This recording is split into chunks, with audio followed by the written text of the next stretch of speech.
Hi. Yes.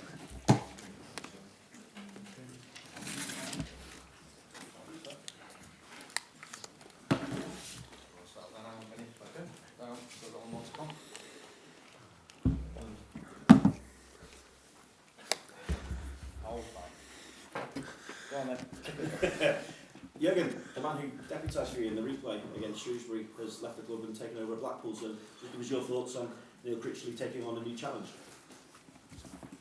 Oh, congratulations to Blackpool and to Neil. It's a great thing. It's what I think a nice challenge for him, a nice opportunity for him. He wanted to take it. He asked the club. We said yes, of course.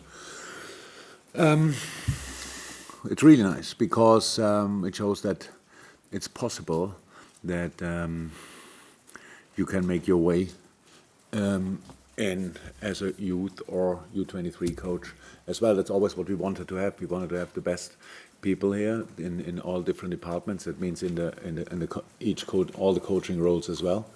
That means that there is some requests, or will hopefully be more in the future. Some requests from other clubs, and that's exactly how it should be. We don't want to have somebody here for like 20 years who's doing the same job.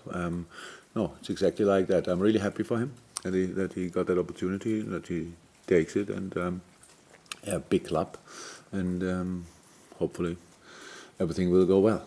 And what about his under 23s, or at least some of them getting the opportunity in the FA Cup again? Or is your thinking impacted somewhat by suffering your first league defeat of the season and the need to bounce back from that? Start once again. Yeah, I'm just wondering, were you thinking again of going with a number of younger players in the FA Cup, or is your thinking then changed somewhat because of the defeat at the weekend, the first league defeat, and the need to bounce back from that? No, the defeat has absolutely nothing to do with the lineup tomorrow night, but the lineup will be shown tomorrow night, and not now and here. We have no clue what Chelsea's doing. Why should Chelsea know what we are doing? And that's it pretty much. We always played the team who gave us the best opportunity to go to the next round. That was for different reasons. So it's always the physical demands of a season, stuff like this. When are the games? How are the boys in that moment? Fitness level, stuff like this. Injuries, coming back from injuries, stuff like this. It was always like this. Yes, with a little exception of the replay against Shrewsbury, how we all know. But apart from that, it was always the same. It will be like this as well. And Jordan Henderson's absence, what impact does that have on the team as a whole? He wasn't absent, he was in the dressing room, so just didn't play, like Millie was. And I really love how finally Hendo gets all the recognition he would have deserved maybe earlier. But Hendo's absence, or Millie's absence, was not the reason for losing against Watford. So it's never like this, and it will hopefully never be like that. We have had enough some very good players on the pitch, and we didn't deliver. That's how it is, and we are not blind. We saw that. But yeah, it's very, very important, of course. Yes, sir. Just in terms of the other lads, fitness-wise, obviously no Joe, Naby. Just wondering how much closer maybe Jordan is. Any other new ones? How's it looking? No new ones, I think. And Millie is back. The others not. Is that right? No. Yeah, who are the others? Joe, no Naby. Oh yes, Joe. Joe and Millie are back. The others not. We've spoken quite a lot over the last few years about rhythm and how obviously it helps you move through matches more fluidly, shall we say. So how do you see your team's rhythm at the moment?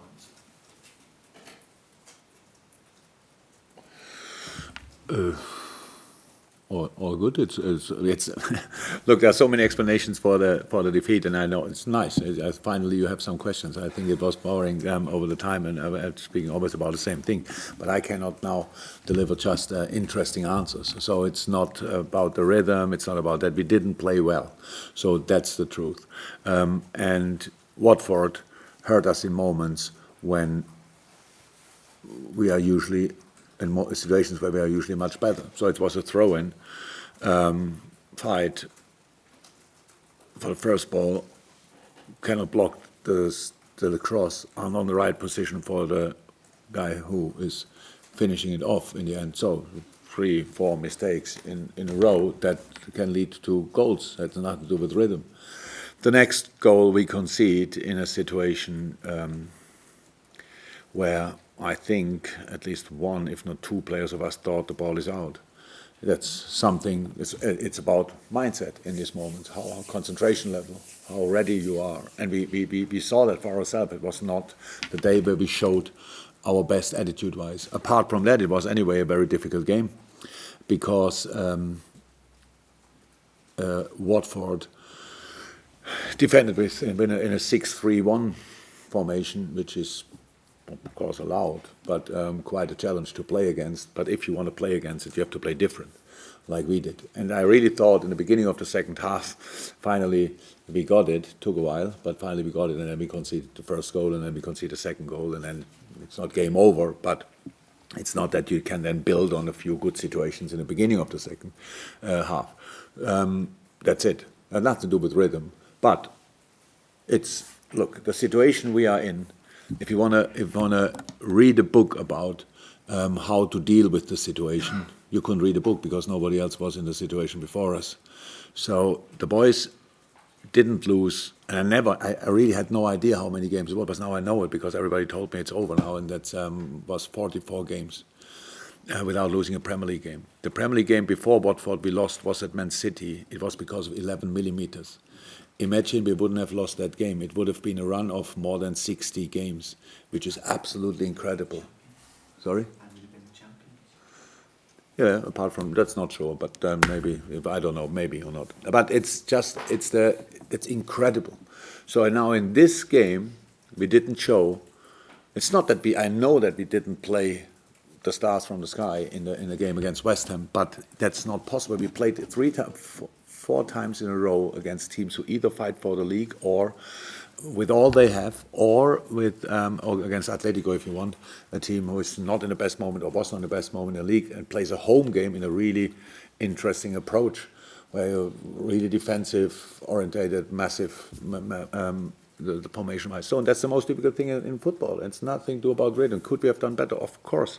But it's not about now picking this game out, the Watford game, and so that was the sign that something went wrong. It's not like this. We have the chance to react, and that's how it is. The longer you are in a situation like this, the biggest challenge these boys face constantly. Everybody's fighting for everything, and we fight with questions we get asked about: is it over yet? When will you do it? And stuff like this. So it's not that we are really bothered about it. It's just a situation. That's over now.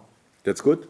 So we can concentrate again completely on football, and we will do that. It didn't distract us or whatever. It's just a situation. Nobody can tell us how to deal in the best way with runs like this, because not a lot of teams had it. That's all what I can say. I was not happy with the performance, but it was always clear that there will be a moment where it can happen, and now it happened. So that's how it is. Nothing else.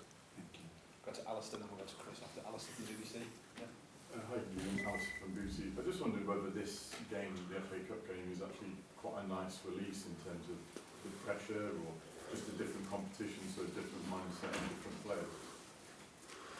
Look, we never really think about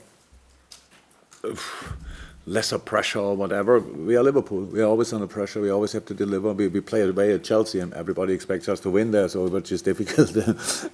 Was always difficult. Will always be difficult. So that's the situation. There's for sure no favourite in this game.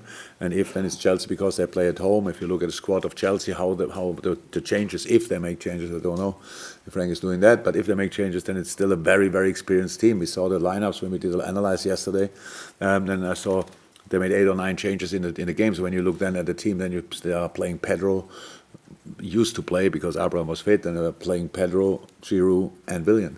Wow, that's a nice second formation if you want afterwards. So that's we don't really think it's not more pressure or less pressure than before.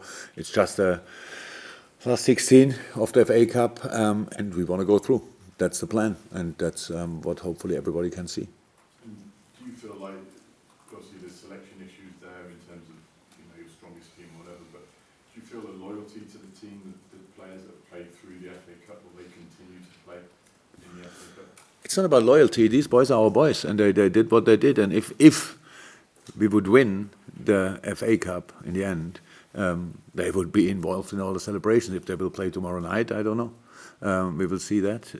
For sure, not all of them. It will not be, but it was not FA Cup. It was Aston Villa. This team now, which played against Aston Villa, was a different competition anyway. And from the Shrewsbury team for sure, there will be boys in the squad, and who will start, then we will see. But it's a different situation, like it was in the last round. If you see that the Shrewsbury team, the team who played Shrewsbury at Shrewsbury, that was actually an FA Cup team for us in that moment, which we thought would make sense. We couldn't get the result we wanted. That's why we had to play a second time. But it will not be exactly the team who played the second time then against Shrewsbury. And I know obviously you've got a huge lead still in the league, and then there's been a couple of defeats recently. But some Liverpool fans be a bit paranoid about the fact that there's coronavirus around as well. All this, some getting teased by other fans about potentially the league being suspended or anything. Do you have a message for any paranoid Liverpool fans? I don't think that our fans are paranoid. I think people who are not interested in us bringing up these stories. I can't believe that Liverpool fans are thinking about it, and I actually speak to Liverpool fans. If anybody wants to ask me about that and how much sense it would make to what is that, to delete all the results of this season and tell me who will play next year Champions League and stuff like this, would be really interesting. A nice story. Always, obviously, some newspapers have always to write something, but when I saw it first time, I really thought, wow, really something. Somebody thinks something like that. So Liverpool fans are not silly enough to believe in these things. Jurgen, in the last few weeks against Atletico and Watford, what's made it so difficult for your side to break down these teams when you've played a lot of teams this season who've played in a similar way and sat back? Just a moment, the quality of Atletico, for example, how they did it. It's a world-class team, and then you play against them and they're set up like this. That's the biggest challenge in football. And it's football things, just football things. So play the balls in the right spaces, overplay the last line in the right moment, not only, but for example, long balls from the last line, but from half spaces. How you can, the first goal City scored yesterday against Aston Villa. It's a perfect example. Again, how you have to play against a team like this, because it's a chip ball, I'm not sure, from 20 yards for Foden, who is sprinting in behind the last line and heads the ball back to Aguero, and he can do it. You need to have much more of these situations. That's football, just football situations. We had these moments, we scored in similar situations. For example, the Norwich goal was a ball in behind the line, but it was a different situation. But we had these moments a lot of time. That's what we have to do. That's what we have to do. But again, it's easy to. I can ask every week for the perfect solutions and stuff like this. But the boys have to deliver that, and that's because we are all, and they are especially human beings. It's not that easy, and they did it so often, so well. So that's why I said we don't lie to ourselves. It was not that we said it was okay, will happen, and then we don't care how it happened. No, we made a meeting about that game, showed the situations, what we could have done better, and now we have to make sure that we do it better if there are similar situations. Because I would guess that the game tomorrow night will be different. Chelsea is a football-playing side. I think from a passing point of view, one of the top sides in the league for sure. And that's where we have to find a solution for that first and foremost. So it will be a completely different challenge. Chelsea builds up the game pretty much constantly. If they don't do against us, then it's so. But I wouldn't imagine that in a moment. So we need to defend them really well, and then there will be different spaces and stuff like this. It's similar. But we spoke about that 3 years ago, how to play against deep blocks, and we improved a lot in that. And now in these games, when you don't win them, that's the reason why. That's the reason why other teams didn't win football games where everybody expected them to win it, because you have to do the right things again and again and again, and we didn't do it often enough.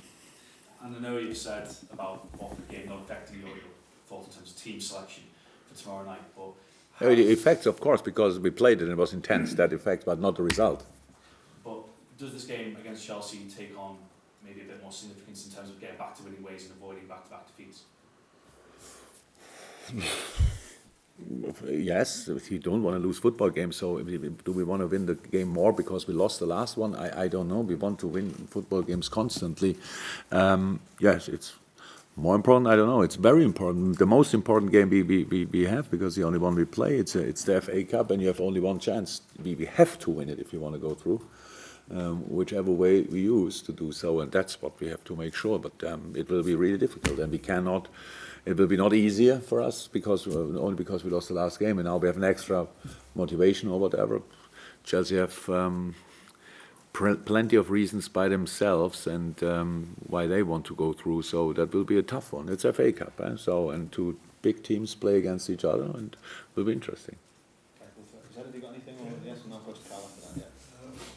Yeah. Jurgen, it wasn't an easy season for them so far, but they found themselves at 4th place. So what do you think about the job that Frank Lampard is doing at Chelsea at the moment? Super job. Whatever I could see, it's completely normal. That things I like the project a lot. I'm not sure, maybe because the transfer ban it was not really planned, but having this amount of sensational young players is really nice, and they are all ready to play Premier League, obviously, and so they did really well so far. But the fight for the Champions League, that means you have to beat at least 3 or 4 teams which you with similar circumstances, similar opportunities, possibilities, and stuff like this, and that's for a really long season, a really demanding season, with playing Champions League and all that stuff.